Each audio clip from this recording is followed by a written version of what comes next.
Bonjour, bonjour, comment ça va? Et oui, dans cette vidéo, vous avez bien lu, je vais vous raconter le jour où j'ai failli me faire assassiner par un japonais. Et ouais, c'est une histoire folle. C'est parti. Alors, me voilà, regardez, avant de commencer, les jolies fleurs, et oui, parce qu'aujourd'hui, c'est le 7e anniversaire de ma boutique et mes clients, ils m'ont offert un bouquet de fleurs, et même ça, regardez mon fameux cube, là, le cube. Mon cube là, hein, ils me l'ont offert en bois. Ah, ils sont trop mimi, ces clients japonais. Alors, mon café froid dégueulasse comme d'habitude.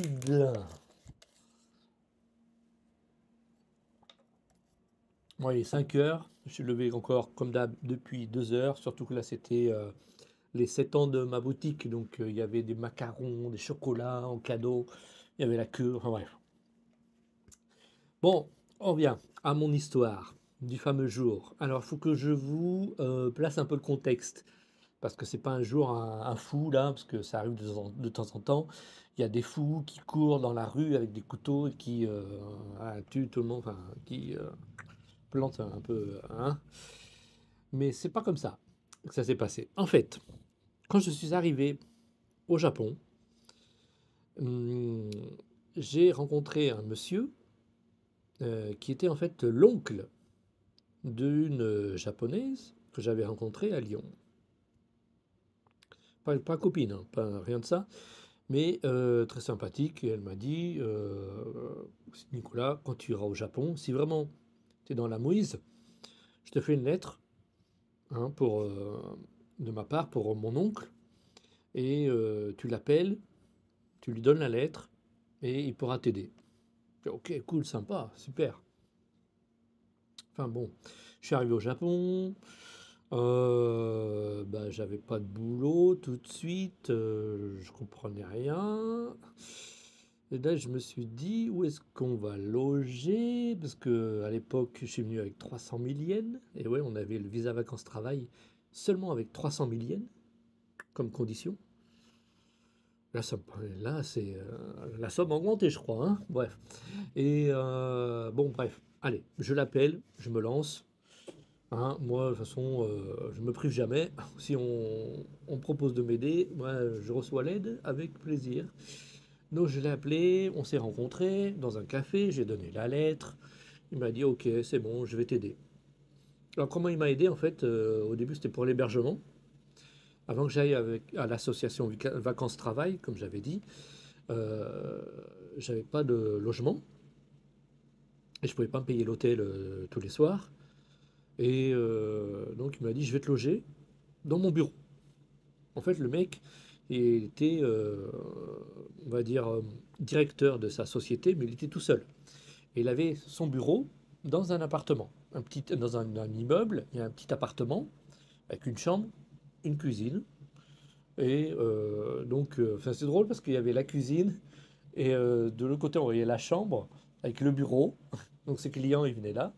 Et il m'a dit, voilà, Nicolas, si tu veux, le soir, tu peux dormir dans mon bureau. Alors, je dormais, mais au pied du bureau, hein. Il y avait le bureau là, hein, son desk. Et moi, je dormais au pied du bureau, sur le tatami. Et j'ai fait ça pendant 3 semaines, un truc dans le genre. Donc le matin, je partais parce qu'il y avait ses clients, et je revenais le soir quand il n'y avait plus personne. Voilà, juste pour dormir en fait. Et puis bon, ces jours de congé, bah, il m'emmenait en balade, en voiture, parce qu'il faisait du business de voiture et de scooter. Donc il m'emmenait en balade, ça, dans la nature. On a grimpé 2 fois le mont Fuji. Et c'était plus tard, hein, quand je travaillais à Carrefour. Un jour, il m'appelle le soir. Et c'était quoi, 7 heures du soir, un truc dans le genre, 8 heures du soir, un téléphone. Il me dit Nicolas, j'arrive, on va grimper le mont Fuji. Là, tout de suite, là. Mais hein, quoi? C'est quoi? Pardon? Et donc, il arrive en voiture. Et puis, il me dit ouais, Nicolas, je suis crevé, conduis. Tu conduis jusqu'au mont Fuji. Waouh! Donc, la première fois que j'ai conduit au Japon, c'était la nuit, à 2 heures du matin, en direction du mont Fuji. Ça, je n'oublierai jamais. Ah, c'était lunaire. Je faisais pas le fier, hein. Enfin bref, ça s'est bien passé, rassurez-vous. On est arrivé, on a grimpé, donc j'ai vu le lever du soleil en haut, c'était magnifique. On est arrivé tout en haut. Et puis comme j'étais jeune, hein, j'avais 23 ans, je sortais de l'armée, je faisais des semi-marathons à Tire-Larigot. Je me suis dit, allez, je vais faire d'une traite la descente du mont Fuji. J'ai couru sans arrêt jusqu'en bas. Lui et sa compagne, parce qu'il avait une compagne, ils sont arrivés 2-3 heures après. Mais le lendemain, j'étais sur les rotules. Heureusement, je ne travaillais pas parce que le lendemain, je ne pouvais plus marcher. Les genoux, là, c'était cassé. Donc, la descente du mont Fuji en une journée, c'est pas à faire. En tout cas, en courant, c'est pas à faire. Ça vous tue les genoux. Enfin, bref. Mais c'était magnifique. Et donc, il m'emmenait, tout ça. On allait boire le soir en izakaya, tout ça. Donc, il avait, je crois, presque 60 ans. Ouais, plus de 60 ans. Il n'était pas marié, pas d'enfant.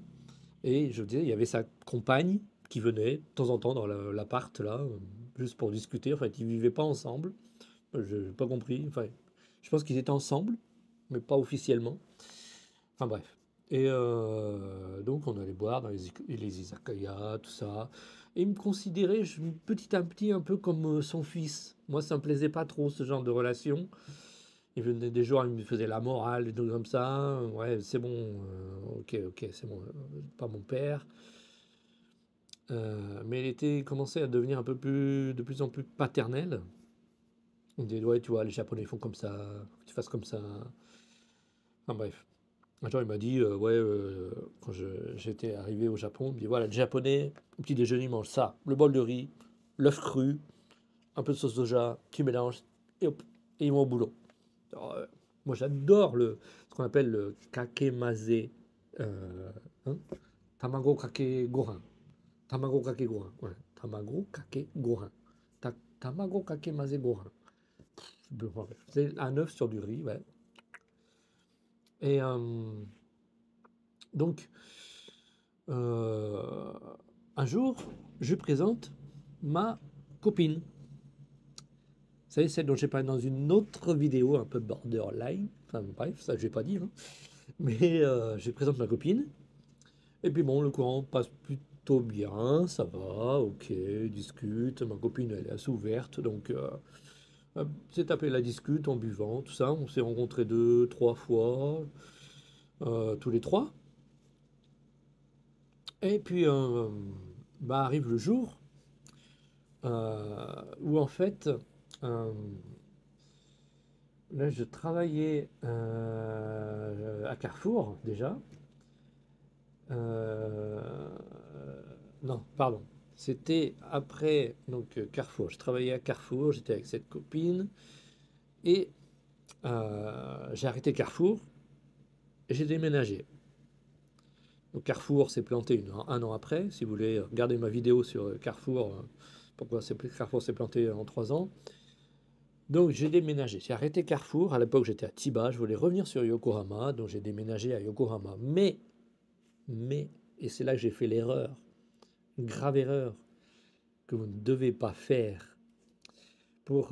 J'avais trouvé un appartement. Et pour rentrer dans cet appartement, comme j'avais plus Carrefour en garant, il fallait que je trouve un garant.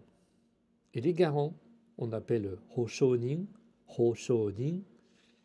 Au Japon, c'est très difficile. En général, c'est dans la famille.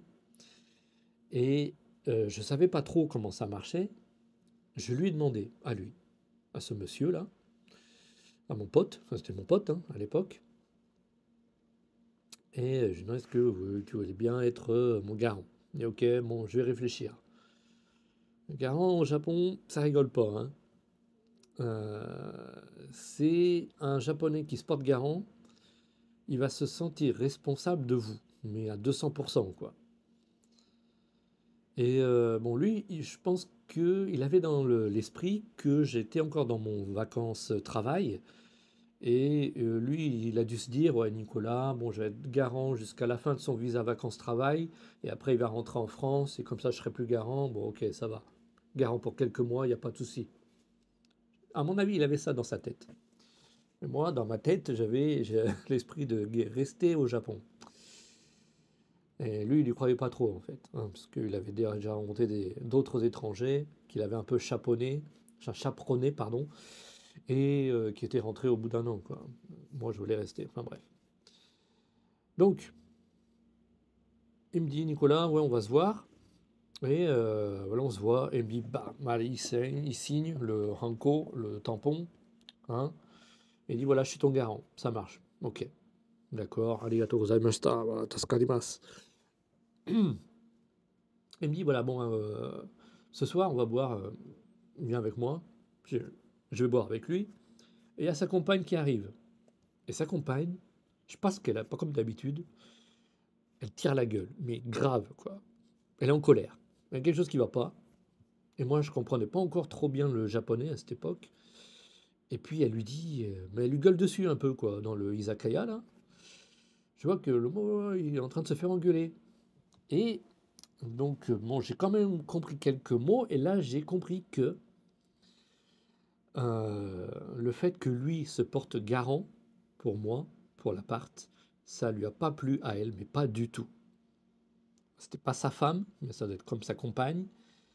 Et bon, d'après elle, on se porte pas garant de quelqu'un qui fait partie de la famille, quoi. Donc là, ça n'a pas passé vis-à-vis de sa copine, enfin, sa compagne, voilà. Voilà. D'ailleurs, un jour, sa compagne, waouh, elle est très à cheval sur l'éducation à l'ancienne. Un jour, je mangeais un bol de riz chez eux dans leur appart, là. J'ai laissé 3 grains de riz dans le bol. 3 grains. Elle m'a gueulé dessus comme ça. Mais pourquoi tu laisses des grains de riz? Tu peux pas savoir comment les éleveurs, là, les Japonais travaillent pour faire un grain de riz. Enfin, je me suis fait engueuler comme pas possible. J'ai dit, ok, c'est une masse, tabemas. J'ai mangé les 3 grains de riz, là. Genre, après ça, j'ai pu laisser un seul grain de riz dans le bol, mais de ma vie, hein. Je n'ai plus jamais, je me fais engueuler comme ça, hein. Maintenant, c'est moi qui engueule les autres. Voilà. Mais bon, c'est vrai que le riz, c'est très important. Et il y a de plus en plus de pénuries de riz d'ailleurs chaque année. Enfin bref. Et donc, bon voilà, il y a pas le feu, c'est voilà. Elle n'était pas contente qu'il se porte garant pour moi. Voilà. Arrive un autre jour où bon, je me suis séparé entre-temps de ma première copine, un peu borderline, et je trouve une autre copine. Et ouais. Non, je ne suis pas un tombeur, il s'est passé quelques mois, n'est-ce pas? Je trouve une autre copine. Et puis, enfin, voilà. Et mon pote, il m'appelle, on va boire tous les deux dans un izakaya. Il me demande, ah, ta copine, comment elle va? Je dis, bah, je me suis séparé en fait. Et puis, je me suis mis avec une nouvelle copine. Oula, donc là, j'ai vu que il était un peu sombre. Ah bon, hein, pourquoi tu t'es séparé? Pourtant, ça marchait bien. Ah là là là là là là. Enfin, il était pas content, quoi. Il était pas content que je me sois séparé. Ouais, j'ai dit, c'est pas ma faute, hein. Elle veut pas se marier, elle veut pas d'enfants, moi je veux me marier, je veux des enfants, voilà. Et donc lui, il pensait que peut-être qu'on allait se séparer, moi je rentrerai en France. Et je suis pas rentré en France après ma séparation. J'ai trouvé une autre copine. Et ça apparemment, ça n'a pas trop plu. Enfin bref, on finit la soirée, on se sépare, quelques semaines se passent. Et il me rappelle, il me dit, ouais Nicolas, il faut qu'on parle. Il me dit, Nicolas, au téléphone, hanashi ga arimasu. Attention, hein, hanashi ga arimasu. C'est il faut qu'on parle. Et c'est pas bon du tout. Comme en français, c'est en japonais, en français, il faut qu'on parle égale des petits problèmes à l'horizon. Bon, tu dis ok, quand est-ce que tu veux qu'on parle? Il me dit ce soir, tu viens au bureau. Ok, hai, wakarimashita. Wakarimashita, ikimasu. Et je suis allé donc au bureau. Il me dit, je rentre, je frappe, je rentre dans son bureau. Enfin, c'est un appart, hein, avec le tatami, tu vois, le bureau. Donc là, c'est le bureau. Et il me dit, assieds-toi. Je m'assieds, ok, voilà. Et lui, il est debout. Et il est tout rouge. Et il a bu. Je vois il a bu. Il est sous. À mon avis, il fallait qu'il boive pour qu'il me dise ce qu'il devait me dire. Et là, il me gueule dessus. Mais il m'engueule. Et il me dit, ouais, Nicolas, mais franchement, moi, en tant que je suis ton garant, toutes tes conneries, ça retombe sur moi. Hein, quand tu veux t'amuser avec les filles, tout ça, c'est moi qui. C'est cette image, c'est ton image là, qui vient sur moi. Alors, je sais pas si c'est encore fait engueuler avec sa compagne quand il lui a dit que j'avais une nouvelle copine et qu'il pensait que je m'amusais avec les japonaises, à faire la ronde avec les japonaises, mais c'est pas du tout ça en fait. Et mais il m'engueule quoi, pas possible quoi, mais il croit que je m'amusais avec elle quoi. Et j'ai dit, ah, c'est une massin, c'est une massin. Moi je comprenais pas trop, j'ai dit, mais j'ai rien fait de mal. J'ai dit, mais on va aller content, j'étais là, j'ai rien fait de mal. Et là, qu'est-ce que j'ai pas dit? Oh. Et là, il était assis, et bah, il tape sur la table. Et qu'est-ce qu'il fait? Il se retourne, il se relève, il se retourne, il va vers la cuisine. Derrière, il y avait la cuisine, il y a l'évier, vous voyez l'évier là où on fait la vaisselle, et il ouvre au-dessus, au-dessous de l'évier. Est-ce que vous savez ce qu'il y a sous les éviers des cuisines japonaises? Vous ouvrez le tiroir, il y a des casseroles, et là, à l'envers du tiroir, il y a les couteaux. Et le mec, ouh là là là là, j'ai le sang qui est monté, mais d'un coup, le mec, quand je vois qu'il est allé chercher sous l'évier, il ouvre le truc, ça n'a pas fait clic 2 fois dans ma tête, je me suis levé d'un coup, je suis parti, je suis sorti de l'appart, dans le couloir, on est au 3e étage, il y a 2 apparts à côté, j'étais en chaussettes, bah, bah, bah, j'ouvre la porte, et je dis, je gueule de toutes mes forces, Tasukete kudasai, Tasukete kudasai, mais je gueule, hein. Tasukete kudasai, ça veut dire aidez-moi, aidez-moi, Tasukete kudasai. Et là, il y a les voisins qui sortent. C'est de la folie. Il y a les voisins qui sortent. Doshita desu ka? Daijoubu desu ka? Daijoubu desu ka? Ça va? Est-ce que ça va? Est-ce que ça va? Je tasukete.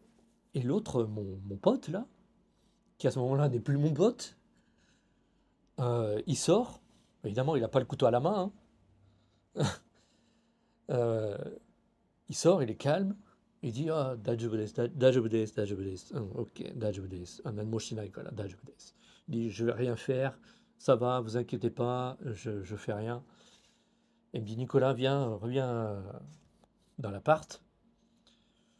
Euh, Pas trop envie de revenir quand même, mais bon, il était grillé quoi. Là, les voisins savaient qu'il s'était passé quelque chose et que s'il y avait un truc, bon, c'était lui. Donc il s'est calmé. Là, il est retombé en pression. Et il m'a dit, ouais, Nicolas, bon, ok, on a assez parlé aujourd'hui. On reparlera un autre jour. Et ce week-end, je t'emmène dans la forêt, près du mont Fuji. On ira tous les deux en voiture dans la forêt. Ok? Et je dis, ah, ouais, wakarimashita, arigatou gozaimasu. Là, dans ma tête, je me dis, attends, mon gars, après ce que tu viens de faire là, toi et moi, on va aller dans la forêt en voiture, tous les deux. Vous savez les histoires qu'il y a sur les forêts japonaises? Il y a des gens qui disparaissent dans les forêts. J'ai dit, non, il n'y a pas moyen. Il n'y a pas moyen. Et là, j'ai dit, ok, allez, ok, wakarimashita. Je dis, ok, d'accord, d'accord, c'est compris. Je bluffe, hein. Et puis on va en bas de l'immeuble, et il me dit, bon, allez, bonne nuit, tiens. Qu'est-ce qu'il me donne? Une banane. Il me donne une banane, t'as pas mangé, allez, tiens, t'as pas dîné, tiens, allez, mange ça.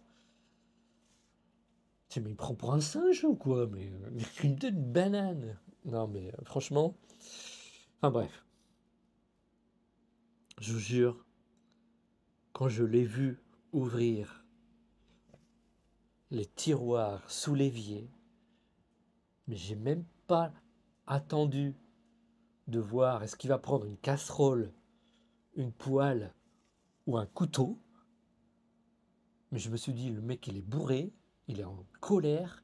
Et les Japonais bourrés en colère, ils font des conneries de ce genre, sur un coup de sang.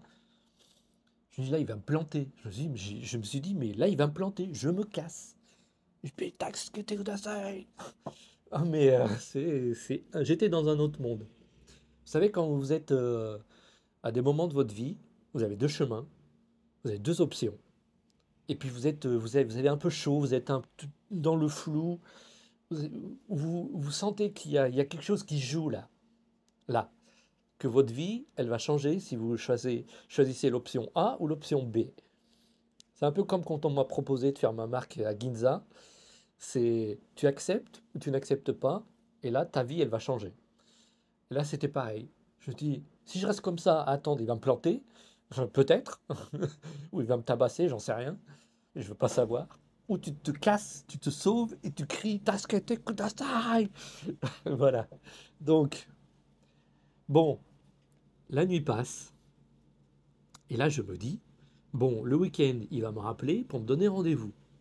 Et il n'y a pas moyen que je le revoie, on est d'accord, il n'y a pas moyen, il n'y a pas moyen. Donc, ma nouvelle copine, je l'appelle le soir, et je lui explique le truc, je lui explique tout ce qui s'est passé.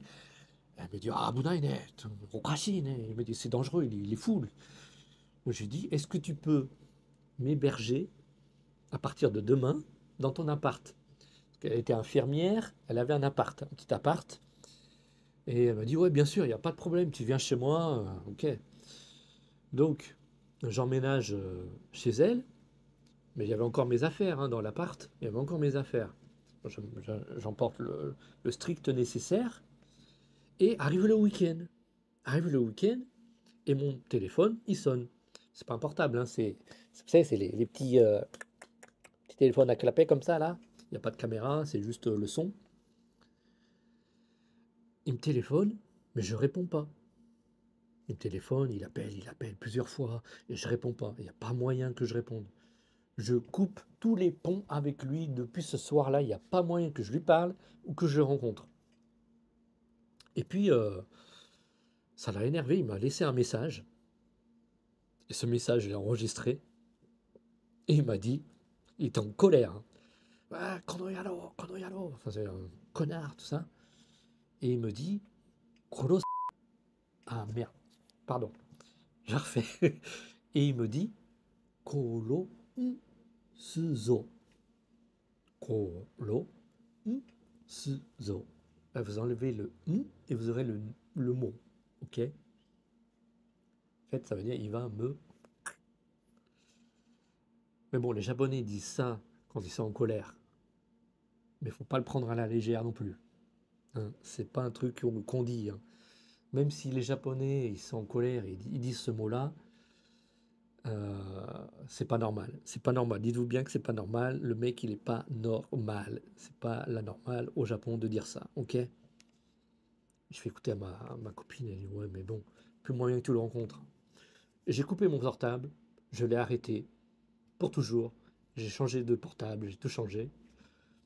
Mais il savait où j'habitais.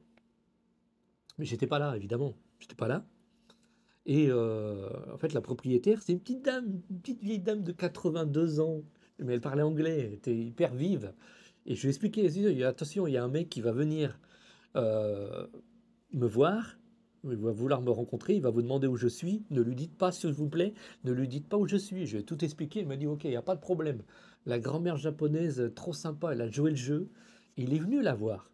Parce qu'il savait que la propriétaire était là, au premier étage. Il est venu la voir, il lui a demandé où j'étais. Et la grand-mère, elle a joué le jeu, elle a dit j'en sais rien, je sais pas où il est parti, je sais pas. Donc voilà, et un autre jour, bon, le contrat, je l'ai fini, j'ai repris toutes mes affaires, j'ai déménagé, tout chez ma copine. Et bah, de ce jour-là, bah, plus de nouvelles, quoi. Voilà. Plus aucune nouvelle, plus rien. Moi, j'ai pas cherché, évidemment. Alors, est-ce qu'il m'a vu à la télé après, parce que je suis passé beaucoup à la télé, j'ai fait l'émission le NHK français à la télé, donc il a dû me voir. Je pense qu'il a dû me voir d'une manière ou d'une autre, mais il avait bien compris que déjà, j'avais refait ma vie, que j'avais pas envie de le voir. Et d'ailleurs, bon, ben là, je sais même pas s'il a envie, hein, parce que bon, il doit taper dans les presque 90 ans. Mais c'était chaud, c'était chaud.